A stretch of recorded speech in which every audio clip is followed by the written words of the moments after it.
Good morning. कल हमने पढ़ा था कार्य क्या होता है। हमने पढ़ा दैनिक जीवन में हम कार्य और विज्ञान में हम कार्य की अलग अलग परिभाषित करते हैं। अलग अलग रूप से कोई भी हम कठिन कार्य करते हैं, जरूरी नहीं कि विज्ञान उसको कार्य माने। विज्ञान उसको कार्य मान भी सकता है, नहीं भी। इसमें कुछ कारण होते हैं जिसके कारण वो कार्य नहीं माना जाता है। जब तक दो दशाओं में कार्य करने के लिए दो दशाएं दी। कार्य के लिए क्या है, एक तो कार्य पर किसी वस्तु पर क्या होना चाहिए, बल। दूसरा वस्तु का क्या होना चाहिए, विस्थापन। दो चीज़ें हो तभी हम उसको कार्य मानते हैं। दोनों में कोई एक चीज़ भी नहीं हो रही है तो हम उसको विज्ञान की परिभाषा में कार्य नहीं मान सकते। हम देखो उदाहरण लेते हैं। वैज्ञानिक रूप से परिभाषित करने के लिए कार्य की परिभाषा किस प्रकार हम परिभाषित कर सकते हैं। मान लो कोई वस्तु है, ये कोई वस्तु है। इस वस्तु के ऊपर कोई बल लग रहा है F। क्या बल लग रहा है, F। और ये वस्तु फिर F बल लगने के कारण थोड़े समय बाद में ये वस्तु यहाँ आ जाती है। इस स्थिति से A स्थिति से B स्थिति में आ गई और इसका क्या होगा, विस्थापन। विस्थापन को लिखते हैं हम S के द्वारा, बल को लिखते हैं F के द्वारा। तो कोई वस्तु थी, माना कोई वस्तु है जिस पर बल क्या लग रहा है, F लग रहा है और वस्तु विस्थापित हुई। अब देखो बल इधर लग रहा है और विस्थापन भी इधर ही हो रहा है, यानी बल की दिशा में ही विस्थापन हो रहा है। तो वस्तु का नियत बल लग रहा है और कार्य क्या हो जाएगा, तो सूत्र क्या हो जाएगा, कार्य बराबर क्या हो जाएगा, बल गुणा विस्थापन। क्या हो जाएगा, बल गुणा विस्थापन। कार्य को किससे लिखते हैं, वृत्त को W से लिखते हैं और बल कितने हैं, F के द्वारा लिखते हैं और S क्या है, विस्थापन। तो कार्य का सूत्र क्या होगा, W बराबर F गुणा S। ये क्या हो जाएगा, कार्य का। इससे हम कितना कार्य किया वो निकाल सकते हैं, किसी वस्तु ने कितना कार्य किया।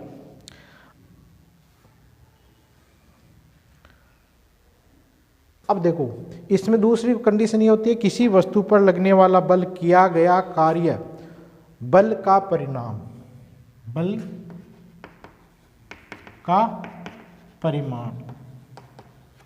और दूसरा क्या है, बल का परिणाम, बल की दिशा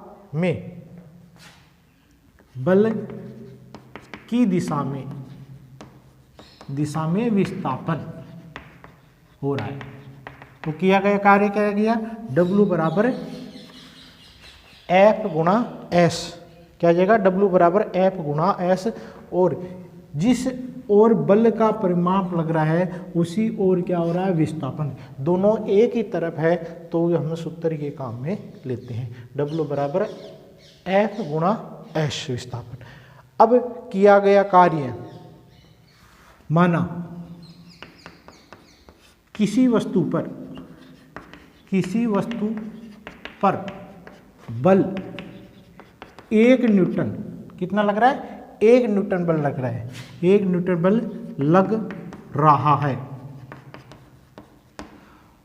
तो वस्तु का विस्थापन 1 मीटर हुआ। 1 न्यूटन बल लग रहा है, वस्तु का विस्थापन 1 मीटर होता है। तो किया गया कार्य कितना होगा, 1 जूल के बराबर होगा। 1 जूल के बराबर होगा। ये किसकी परिभाषा होगी, 1 जूल की परिभाषा पूछी जाती है। तो कार्य का मात्रा क्या होगा, जूल। अब जूल होता कैसे, W बराबर क्या लिया हमने, W बराबर लिया F गुणा S। और इसको किससे लिखते हैं, न्यूटन। किससे लिखते हैं, न्यूटन गुणा, और दूरी को किससे लिखते हैं, मीटर से। तो क्या हो गया, न्यूटन गुणा मीटर। और A न्यूटन गुणा मीटर बराबर होता है, इसको हम, ये तो कार्य का मात्रा क्या होगा, न्यूटन गुणा मीटर। और ये किसके बराबर होता है, 1 जूल के बराबर। किसके बराबर है? जूल। तो कार्य का मात्रक क्या हो गया? कार्य का मात्रक हो गया जूल। हम कार्य का मात्रक क्या मान सकते हैं? जूल कार्य का मात्रक हो गया। अब देखो दो कंडीशन हो सकती है कि वस्तु द्वारा किया गया कार्य शून्य हो। यदि दोनों चीजों में से यदि बल का परिमाण शून्य है और वस्तु तो किया गया कार्य शून्य हो जाएगा।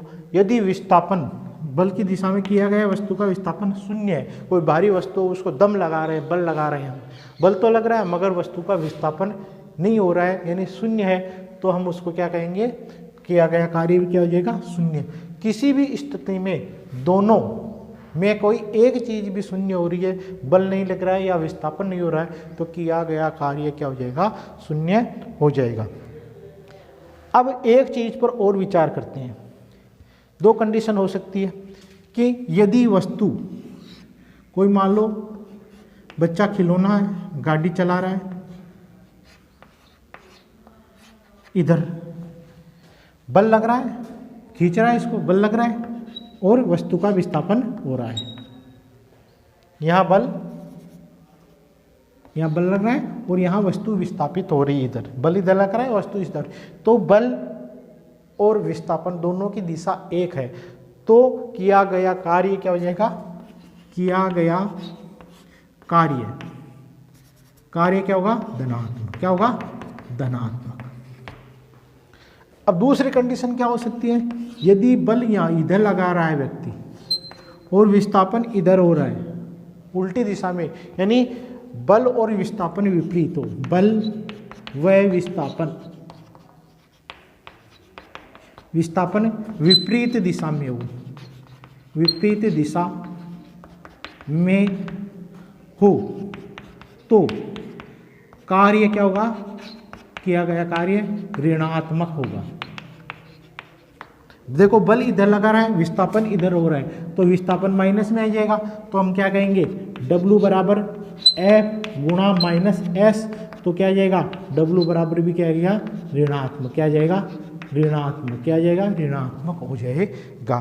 तो इस प्रकार यदि वस्तु बल और विस्थापन एक ही दिशा में है तो धनात्मक और विपरीत दिशा में है तो ऋणात्मक। अब एक कंडीशन और हो सकती है कि कोई वस्तु है, ये इधर साफ कर, कोई वस्तु, ये मान लो कोई वस्तु की, कोई बच्चे का खिलौना है, अब व्यक्ति इसको डोरी बांध करके इधर बल लगा रहा है, किधर? इस तरफ दिशा की ओर बल लगा रहा है, तो बल की दिशा क्या होगी? बल की दिशा क्या होगी? तो बल F लग रहा है, विस्थापन इस ओर हो रहा है, तो बल और विस्थापन के मध्य कोण बन रहा है थीटा, तो ये है विस्थापन। तो W बराबर होगा F गुणा S कोस थीटा, यानी कितना कोण बन रहा है वो कोण 7 आएगा, फिर इन दोनों को गुणा करेंगे तो हम इस प्रकार इसको याद कर सकते हैं। तो दो स्थिति हो सकती है, या तो बल और विस्थापन एक दिशा में तो धनात्मक होगा कार्य, और बल और विस्थापन विपरीत दिशा में तो किया गया कार्य क्या हो जाएगा? ऋणात्मक। और यदि विस्थापन और बल के मध्य कोण बन रहा है तो ये सूत्र हम काम में ले लेंगे। तो हमने पढ़ा कार्य की परिभाषा क्या हो जाएगी? किसी वस्तु द्वारा किसी वस्तु पर लगने वाला बल F, लगने वाला बल की दिशा में विस्थापन, या किसी वस्तु पर बल F लग रहा है और वस्तु में विस्थापन S हो रहा है, तो उन दोनों का गुणनफल किसके बराबर होगा? कार्य के बराबर होगा। तो वस्तु का कार्य की परिभाषा हो जाएगी, और कार्य का मात्रक है जूल। क्या होता है? जूल। किसी वस्तु द्वारा किए गए कार्य का मात्रक क्या हो जाएगा? जूल। तो इस प्रकार आपको इस प्रश्न में पेज नंबर 165 पृष्ठ 165 पर क्वेश्चन दिए गए हैं 1, 2, 3 और 4। ये क्वेश्चन आपको करने हैं कॉपी में, और इनके उदाहरण है 11.1 और 11.2। ये उदाहरण आपको कॉपी में करने हैं। Thank you.